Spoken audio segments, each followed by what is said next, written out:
Capítulo 1. Os primeiros cristãos e o advento de Paulo. Jesus, profeta judeu. Se Jesus, o Cristo, era realmente o Messias esperado pelos judeus, o Deus feito homem, como creem os cristãos, é uma questão de fé para a qual não é possível dar uma resposta objetiva e definitiva. O homem Jesus provavelmente era um profeta judeu, um dos tantos pregadores que, na Palestina do século ID, Graus Celsius, anunciava e esperava o advento do reino de Deus. O termo reino de Deus não era uma metáfora. Jesus e outros pregadores realmente achavam que Deus, ou um enviado seu, desceria à terra e criaria um novo ordenamento político-social, virando do avesso o que nós hoje chamamos de relações de classe. Os primeiros serão os últimos, e os últimos serão os primeiros. Três elementos importantes, pelo menos de acordo com os evangelhos canônicos, diferenciavam Jesus de outros profetas e pregadores de seu tempo, e talvez até de alguns de seus próprios seguidores. O fato de que Jesus não pregava a luta armada, a impaciência com relação à exageradamente rígida observância exterior dos preceitos judaicos, a qual se contrapôs um estado de pureza interior. O que entra pela boca não torna o homem impuro, mas sim o que sai da boca, isto é que torna o homem impuro.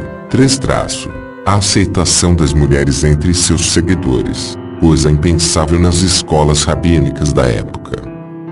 Os primeiros cristãos. Os discursos de Jesus tinham evidentes implicações sociais. Ele exaltava os desfavorecidos, os pobres, falava para pessoas que os judeus conservadores consideravam intocáveis, coletores de impostos, adúlteras, pagãos, samaritanos. Os samaritanos haviam realizado uma espécie de cisma dentro do judaísmo e, portanto, eram odiados pelos judeus. Os apóstolos e os primeiros seguidores de Cristo viviam em comunidade.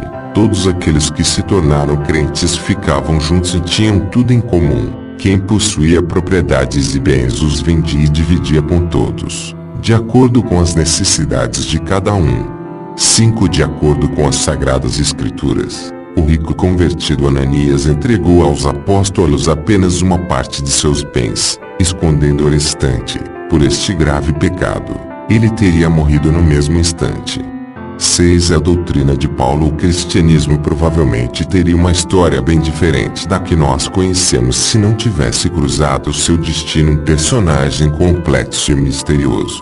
Saulo de Tarso, chamado de Paulo na Cilícia, era ao mesmo tempo judeu e seguidor da corrente dos fariseus, discípulo do grande mestre Gamaliel e cidadão romano desde o nascimento.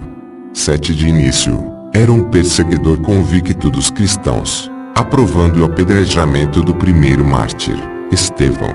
Então, foi iluminado na estrada para Damasco e se converteu, trilhando uma rápida carreira dentro da incipiente igreja cristã, até obter o título de apóstolo. Segundo alguns estudiosos, Paulo foi o inventor do cristianismo, aquele que deturpou os ensinamentos do profeta judeu Jesus e os transformou em uma religião universal. Com certeza, Paulo contribuiu mais do que qualquer outro para a difusão da nova religião, até mesmo entre os não-judeus e no interior das primeiras comunidades cristãs, opondo-se vigorosamente aos judeus cristãos, ou seja, aqueles que consideravam a observância da lei mosaica requisito fundamental para que alguém se tornasse cristão. Na Epístola aos Gálatas, ele escreveu: não existe mais judeu ou grego, não existe mais escravo ou liberto, não existe mais homem ou mulher, pois vocês todos são um só em Jesus Cristo. O escravo Onésimo levou a sério tais palavras, fugiu de seu mestre Filemon, rico proprietário convertido exatamente por Paulo, e buscou refúgio com o apóstolo, mas Paulo o mandou de volta ao remetente, acompanhado de uma comovente carta em que chamava Onésimo de filho e convidava Filemon a tratá-lo como irmão. Não sabemos se o rico Filemon aceitou o convite ou se matou o pobre Onésimo. Aliás, esta era a pena prevista para os escravos fujões. Com certeza, Paulo considerava perfeitamente admissível que um rico senhor de escravos aderisse ao cristianismo sem pagar um imposto da renúncia aos bens terrenos. A igualdade que pregava valia no nível espiritual, ou pelo menos se operaria no final dos tempos, que muito provavelmente considerava iminente. Na terra e no presente, as diferenças continuavam a existir, e era justo que assim fosse. Na primeira epístola aos Coríntios, 7, 20 e 24, Paulo sentencia que cada um fique no estado em que foi chamado. Foste chamado sendo escravo, não te dê cuidado, mas se ainda podes tornar-te livre, aproveita a oportunidade, pois aquele que foi chamado no Senhor, mesmo sendo escravo, é um liberto do Senhor, e assim também, o que foi chamado sendo livre, escravo é de Cristo.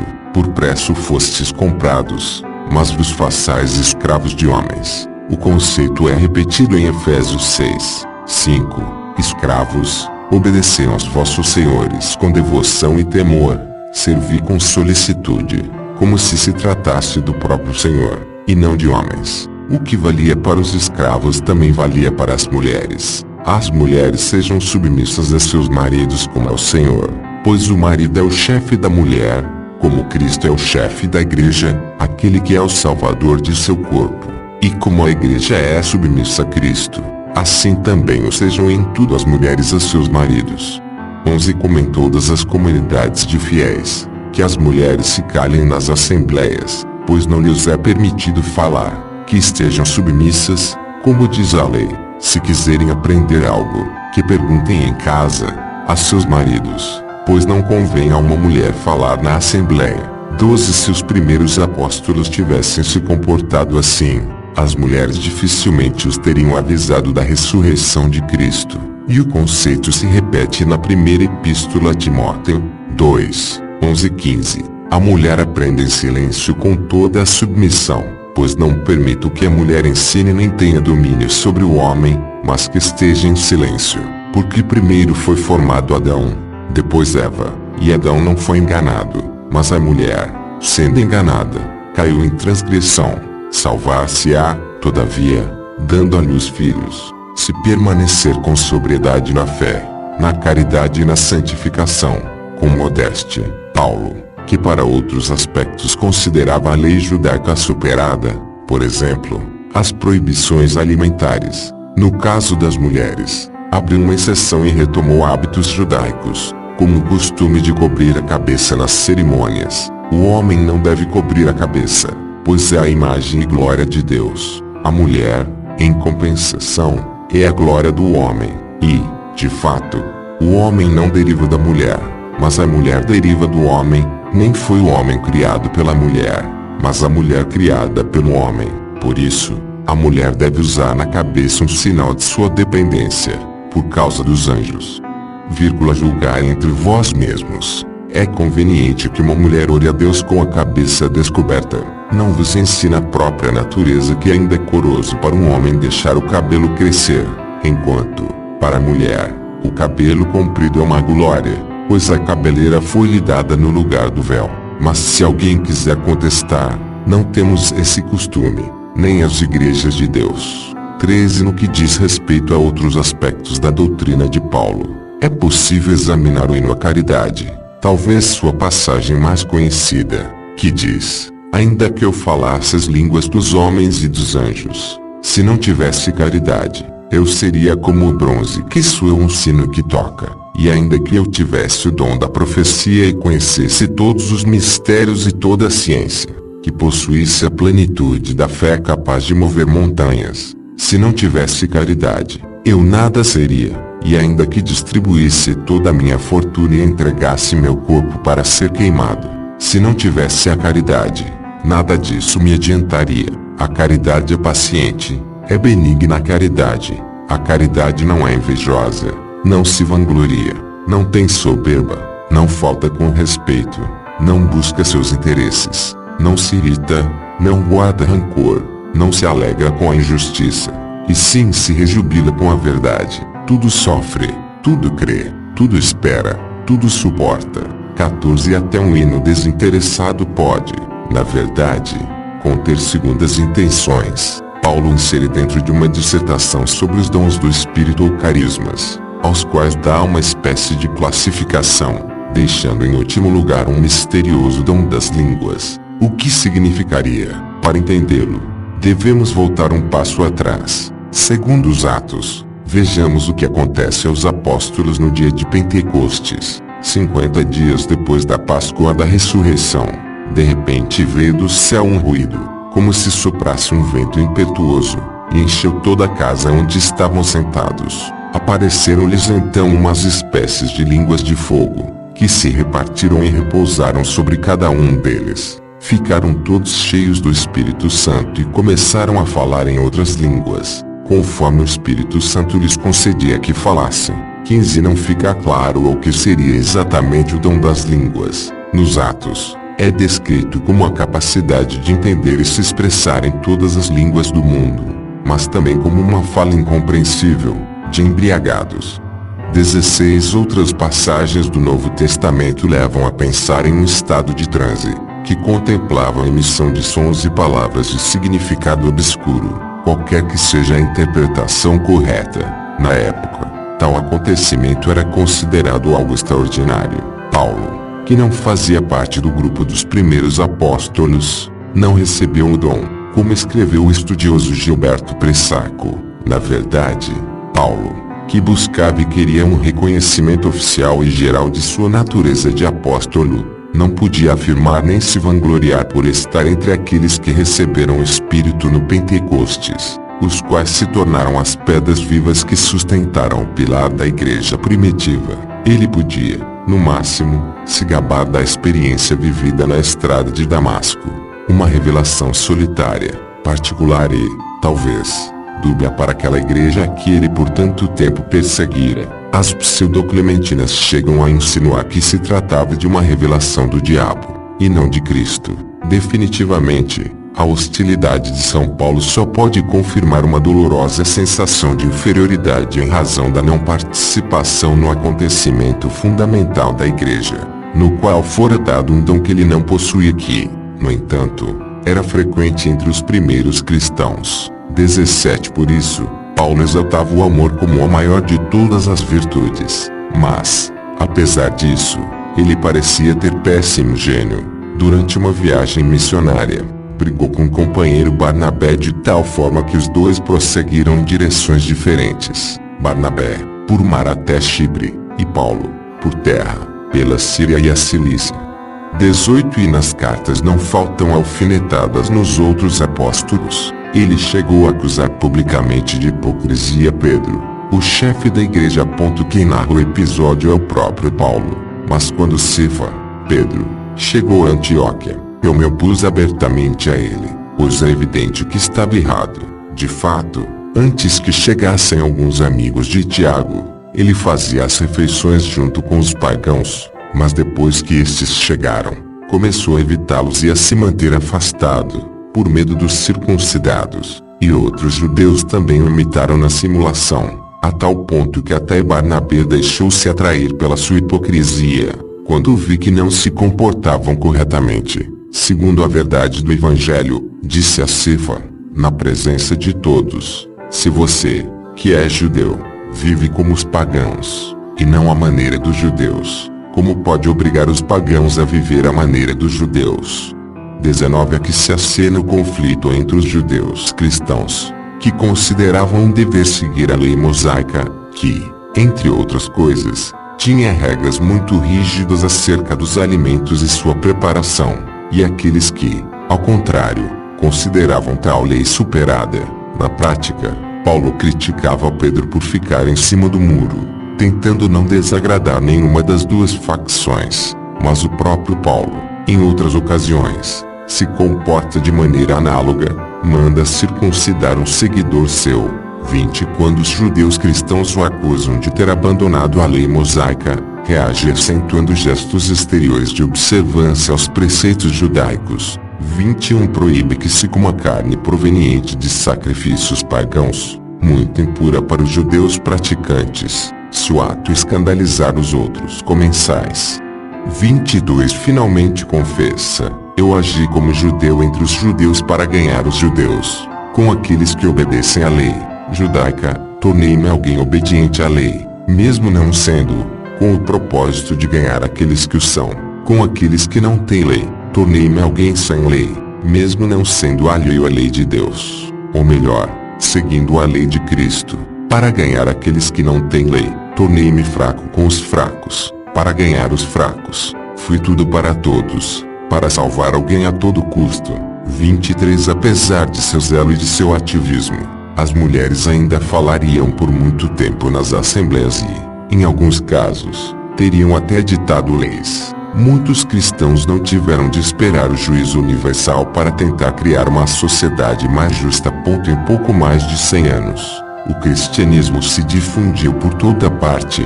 No Império Romano e Helém, havia comunidades cristãs na Europa, na Ásia e na África. Os primeiros cristãos eram escravos, libertos, ou seja, alforriados, mulheres, trabalhadores e artesãos, na maioria das vezes de origem oriental e de língua grega, mas em suas comunidades não faltavam intelectuais, pessoas de posses e até expoentes das famílias patrícias.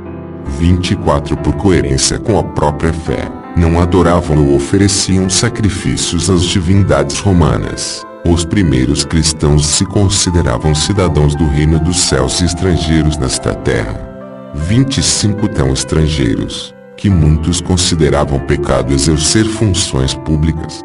Pergunte-se sobre o trabalho dos catecúmenos, escrevia, por exemplo, São Hipólito de Roma, se algum é desfrutador de mulheres, ou sacerdote de ídolos, ou gladiador, ou magistrado com gládio e manto, que deixe a profissão ou seja afastado da igreja.